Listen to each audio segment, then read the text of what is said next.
Good evening. This is Ronald Allen, Managing Change Through Effective Communications. And tonight we're going to be talking about a significant form of communications that all of us from time to time experience, even those who do not have a, shall I say, theological focus. Communications on a spiritual basis. Now, you might think I'm going to run off on a tangent and talk about various theologies, different disciplines of spiritual worshiping. And certainly I have fellowshipped at many different churches. I have engaged and studied and researched, whether it's the Bhagavad Gita, obviously the Bible, the King James Bible, and even looked at many other theologies. Tonight, though, and focusing on the, shall I say, combination, the joining of one's spiritual strength and one's need for the academic, that we can touch, measure, and quantify. And I'm going to draw from two of the leading experts in the world who are currently working in these areas. We're talking about Dr. Andrew Newberg and Dr. Mark Robert Waldman. These are people you can Google, you can search, and you can see that their studies, their research is in finding information, compatible information that on the one hand, perhaps in the science, it doesn't seem to make sense, yet happens. And on the other hand, people who have expressed a spiritual awakening, a transformation, a releasing of what we as humans seem to always need, and that is control of outcomes. Now, many of you might immediately say, well, what on earth has that got to do with communications? It has everything, because as some of you have listened to some of my previous live chats, you know that we are programmed, we are conditioned as young children, young minds, to expect certain behaviors, certain levees to be opened or closed as we go through our development stages. Obviously, we're talking about infancy through about 6, 7, even 8 years old. Well, Dr. Newberg and Dr. Waldman, I have a summary here, which I'm going to certainly reference quite a bit. And I want to superimpose my own experience and share with you, and hopefully you will begin to draw upon your own experiences, your own perspectives. And I'm hoping even your doubts, when you thought something wasn't going to happen, when you thought something was impossible, when you felt life had just dumped on you, and for those of you who are at that stage of totally giving up, I'll ask you to take a moment, just take a moment and read up, do a little homework, do a little research, do a little fact finding on the study that these two gentlemen have put together, because it's not just academic. If anything, they've actually pulled reference-wise on more of the spirituality, the awakening of what is actually occurring, what has occurred, and what is possibly even an opportunity to resonate with a wider audience. So despite my dog barking in the background, which in and of itself is a bit of a challenge from time to time, you really can't control that. And as you may have heard in some of my earlier live chats, I've even said that is all about managing change. Life doesn't come at us in 1, 2, 3, 4 steps, orderly, in a fashion that is expected. That's why it is so much chaos. That's why there is so much uncertainty, because we've been programmed to think that things should occur 1, 2, 3. We've been programmed to expect that if we do A, then perhaps B will occur. Notice I use the word perhaps. Many of us feel that it should. Even in corporate and military initiatives, the word control is used instead of manage. So these differences in words play out in our reality, in our mind, in our neuroscience connections, right, in our neuro connectivity in our brain, and we start to think, well, why isn't it happening? Then we start to push back. We start to have resentment. We start to feel, well, what's the point? When in reality, if we look at nature's best, animals in the wild, not just us, they get on with life. They just get on with life. And if they don't make it, then that is what is going to occur. And I think that is part of our challenge as being humans, and certainly having a brain that can evaluate and wish for and work towards certain outcomes. It's when we don't achieve those outcomes, that's when we can fall into massive pain, suffering, and distress. So I'm going to dig away. I've got a little plaque here, which I'm not going to show you yet, which kind of summarizes the discussion tonight. And I think it's just very appropriate. I'm not sure where we found it. I think it's one of those chutskis my wife from time to time picks up as we go through our day or week. So it's a collaboration between Dr. Andrew Newberg. He is the director for the Center of Spirituality. So right there, folks, I'm kind of drifting away from my normal, very factual, very quantitative, subjective findings, and we immediately jump into a sense that spirituality plays an incredible role in our lives, even for those that don't have faith. In fact, my sister does not have a particular faith, and we have a great conversation. My point in sharing that relationship with you is that, are you willing to accept someone else's perspective? Are you willing to agree to disagree? More importantly, are you willing to accept their faith as strongly as you accept yours? Because let's face it, their believing in their faith, does it really limit you? Does it stop you from communicating and engaging in a lifestyle that you want? So there is plenty of room. There is plenty of room. And then we have, by the way, Dr. Newberg. He is the director for Center for Spirituality and the Mind at the University of Pennsylvania, and he's a therapist. He's written a number of books on the mind, the human mind, the questioning of who we are, what is our purpose.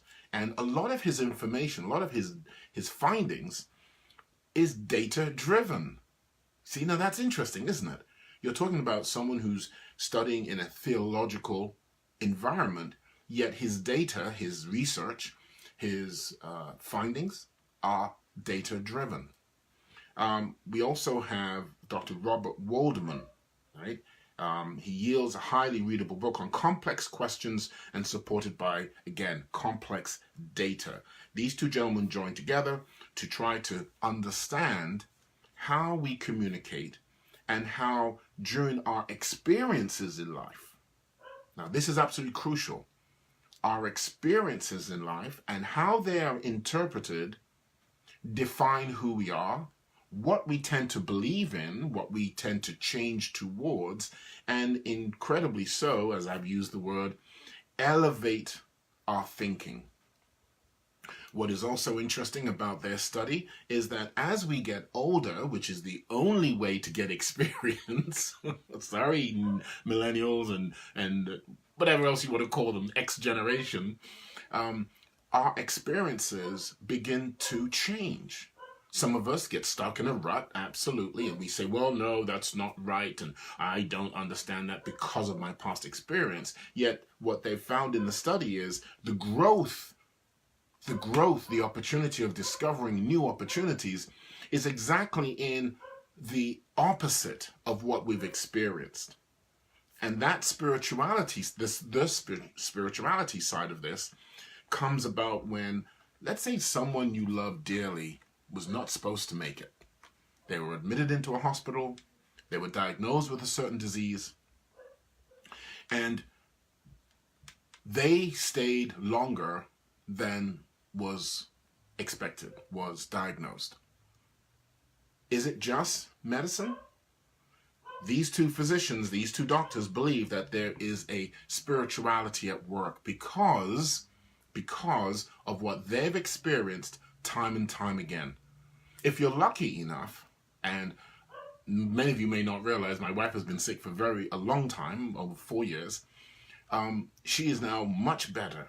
And I guess part of my wanting to share this with you is because the book and these gentlemen's research and what I'm now experiencing with my wife, who's like literally a ping pong ball now. She's up at 3 o'clock in the morning. She's got the energy of the sun, and she's been very productive. Now, how do you define that? How do you explain that? I choose not to. I accept it, and then I work with that energy. So my point here of sharing this with you is, yes, you can find it in a book. Yes, you can study it and logically sequence it and understand it.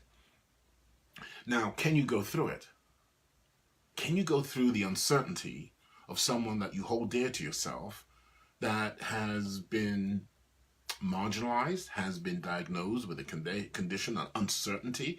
Yes, let's use the word uncertainty. Now they come back full energy. Do you hold them back? Do you restrain them like most parents will with a child who's been sick for most of their life, right? You go to any pediatric ward, and when the child comes out, the parents are very guarded. Is that what we do? Do we embrace life and say, no, run, go, whatever time you have, you must exert your fullest impact? In this study, they talk about studying mystics, yoga practitioners, which I have started to study because of my arthritis. Very, very painful. Never really understood it until you go from like sciatic nerve pain, right? Maybe what's the one on the hip? I had that some years ago. Pinch nerve. Yes. Oh my goodness. Sleeping on a floor for 10 days. My doctor says to me, "Oh, you wanted to become paralyzed," right? Then the arthritis with gout, and now I'm doing the yoga. I still walk. I do some swimming. Now, yes, those are the practical sides, right? Those are the, I can understand, I'm working it, and this is what I expect because I've been told or read should happen. Now, the other side of what they've been studying is advanced meditation. That's when you calm your mind. You take some time out.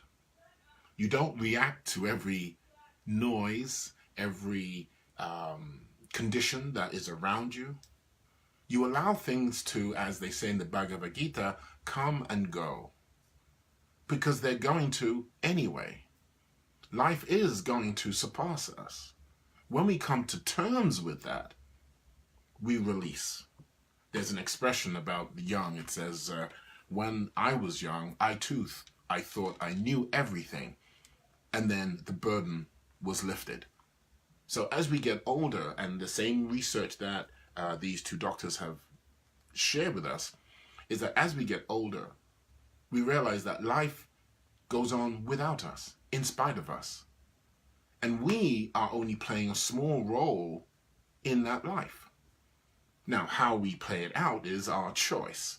Do we want to be always drama? Do we always want to have that ADHD? Do we always want to be down and depressed? Or do we take every situation and say, what can I do with it? How can I communicate my interests, my passions? How can I utilize this condition? How do I outreach to other groups, other communities, other organizations? Are there other organizations? 9 out of 10 times there are.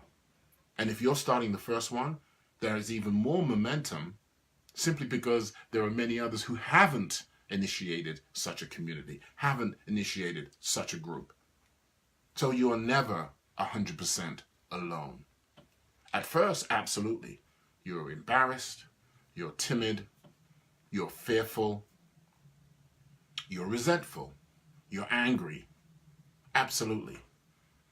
Once you start on that journey to communicate and realize that there are many other avenues of resources, the yoga, the meditation, the social groups, the support groups, the right support groups. I've been to some wrong support group. That's where the difference in communication takes hold. Now they talk about each person assembles perceptions of God, right, in a unique way. Absolutely. If you go to any house of worship in any faith and you speak to the subgroups, you'll notice that there's a certain focus, because each one of us has a focus on an issue, a concern, a desired outcome. That's communications. That's at the very granular level, right? That's, as they say, in the street. Then when you pull back and you say, well, where are we going with this? And we talk about contributing to improving physical and emotional health through enhanced neural functioning.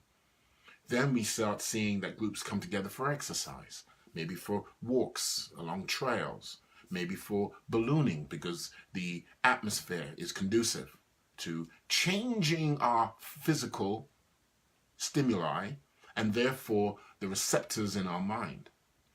Once we start doing that, and this is talking about long-term intense religious concepts and sensory perceptions of reality. Moreover, the contemplating practices strengthen a specific neurological circuit that enables compassion. Compassion for our own anger and frustration. Remember, that's where it starts. A lot of us seem to think it's always outside. The meditation, the time out, the slowing down allows our own inner frustrations to dissipate. How long? How long do you need it to? In what way? How do you go out there and safely and without hurting other people dissipate that energy, that inner energy? Moreover, then, once we start recognizing our own neurological emotions, our own neurological charges, we can now better engage with people outside. So people might say, oh, how are you? People might say, how's your condition? People might be timid, and you can see it in their facial expressions. And you can throw back a sense of comfort, of non-fear, of reception, right? That's the granular level of communication that this kind of work and this kind of study reflects. Now, I mentioned to you that my wife had been ill for a while, and I'm going to talk a little bit about that because of what her energy level is now as it was to literally a month ago. But before I get there, I want to just kind of summarize this book, this findings. It's just a 2-page summary, right? And by the way, the title here is it's a subtitle, Counseling and Spirituality. So that is very much in my bailiwick as a coach and working with people. Because what I've found that in many cases, whether they're project managers, business owners, division directors within a company, it's the latent thoughts that are driving the inconsistency or the lack of ability to communicate with others. It's those latent thoughts, those, am I sufficient? What am I going to be around after this merge? If this team of project managers, am I capable of weighing in and contributing?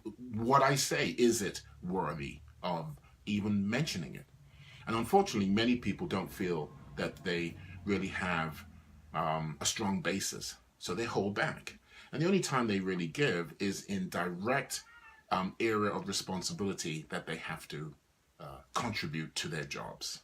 So there is a definite connection. It's circular. I won't even say yin and yang. It's circular. It's a constant ebb and flow. Maybe that's one of the same, yin and yang, ebb and flow. But it is a constant struggle for us. And unfortunately, in this country especially, we don't talk about spirituality, politics, and the individual expression, right, of those things. And then I think we should. And perhaps this is an area that we can safely go to and begin to open up.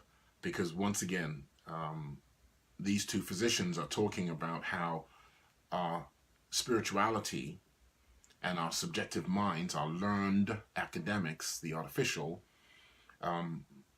morphs as you get older, as your experiences become more intense, right? So here it talks about even when stripped from religious beliefs, spiritual practices such as meditation contribute to improved physical and emotional health through enhanced neural functioning. So it's that time out. It's that breathing that allows our body to become calm, to become still. And many people, which is also interesting, maybe many people scoff at that. Yet when you look at the highest performing people, executives, doctors, lawyers, in the most intense tort cases, criminal, where they are putting people away for life. I know a judge in Philadelphia, she says it's the most unpleasant part of her job. And yet she's having to protect society based on the law. These people, they go away to spiritual retreats. They go away and have time out. Most of us go off to our religions. And one senator some years ago said Sunday is the most segregated day of the week. We should go and fellowship. We should go and seek out what others are doing and how they do it. Because not only will we learn from them, we will learn about ourselves. And as one with my wife, we fellowshipped at Korean churches, we fellowshipped at non-denominational churches, we fellowshipped at churches we didn't even understand the language. Yet, we came away with some of the most best experiences and even longest relationships. I can show you in my CRM. Incredible opportunities, only if you're willing to receive. Let me tell you a quick story. Some of you may know this story. A gentleman goes off to Tibet to see a high priest. Could be like Dalai Lama, right? And he's sitting with the gentleman and he's talking and he's talking and he's talking and he's expressing himself. And the high priest is pouring tea into a very small cup. The wind is chill because the monastery has no heat. They're sitting on basic mats, so you can feel the cold stone.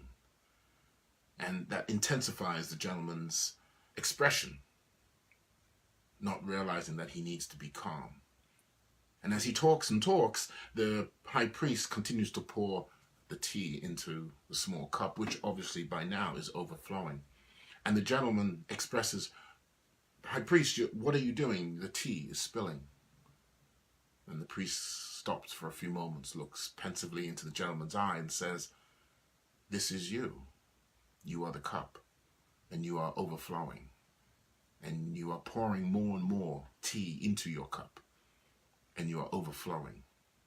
Sometimes we need to take a step back. We don't have to go on social media and make an exclamation. We don't have to scream at our family members or friends at work.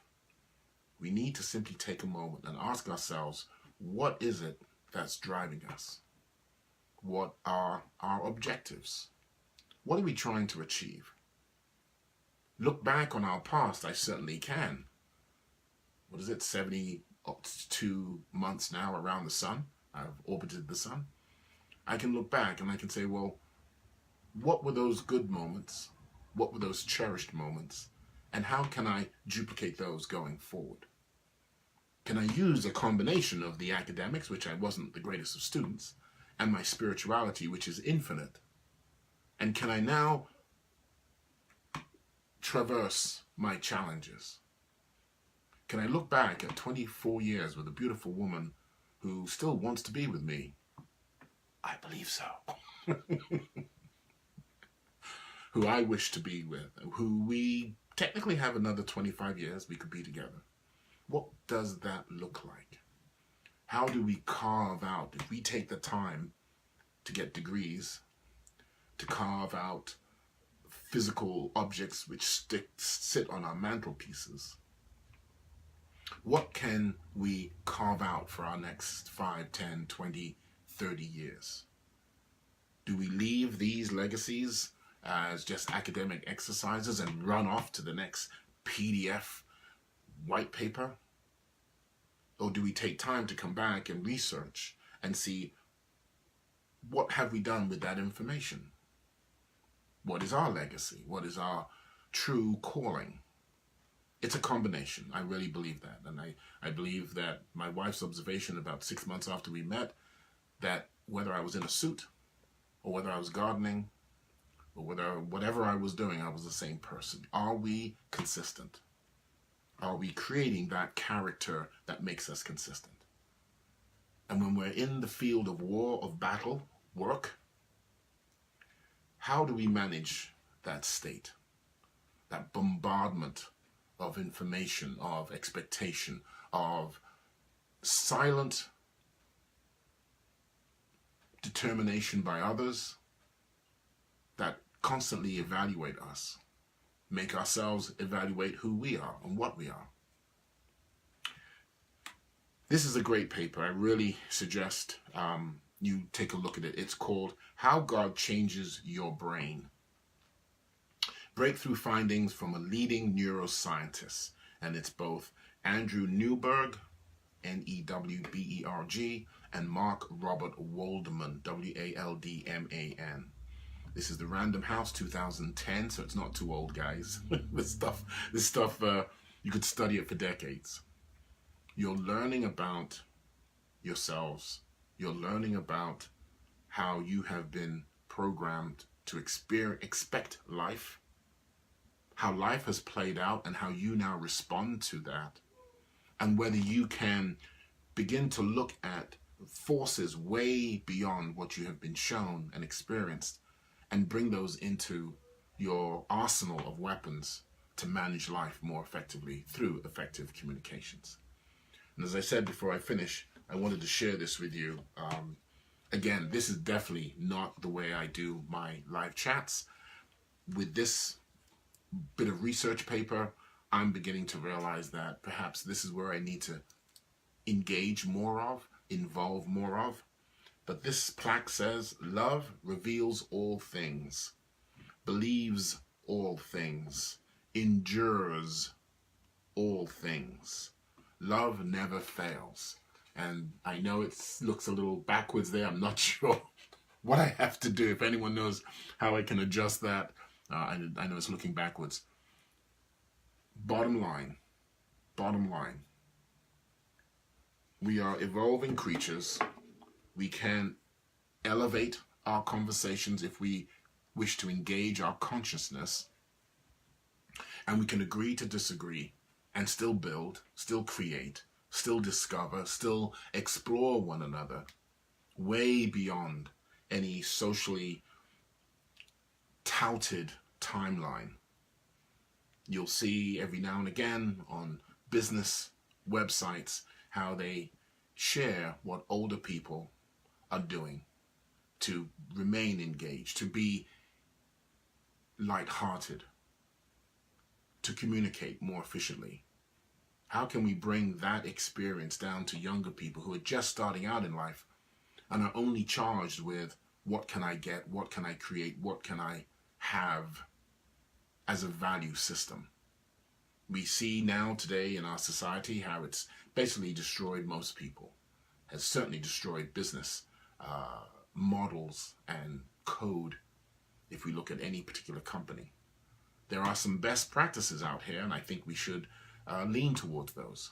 It all starts with ourselves. It all starts from within, and we know that our spirituality is within. I don't tout any particular theology. I simply believe. I do not need a book. I certainly don't need another human being to tell me that there is a spiritual being.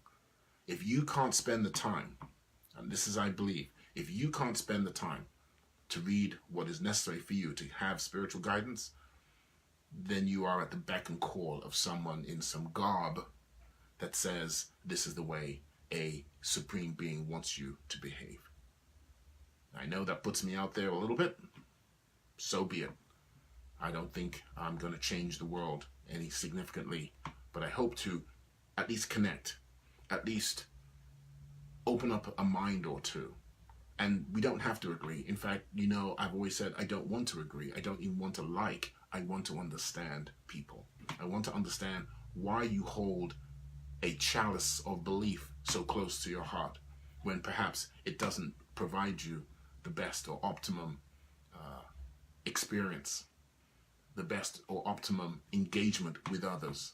Because after all, that is our mantra. Our mantra being, let us share ideas, let us build things together. Even if your brick is before mine, I have no problem with that. So I will finish today's discussion. The brain does not know how old it is. Please stop telling your mind you're old. Open up your ideas to everybody. Ask yourself and ask them, are you willing to at least engage, and let's have a conversation. Let's not be snide. Let's not be belittling one another and think that for a moment our 40, 50, 60, 80, even 105-year lifespan is so significant that we must bludgeon another person's opinion so that we can be heard. This is Ronald Allen, managing change through effective communications. You know where to find me.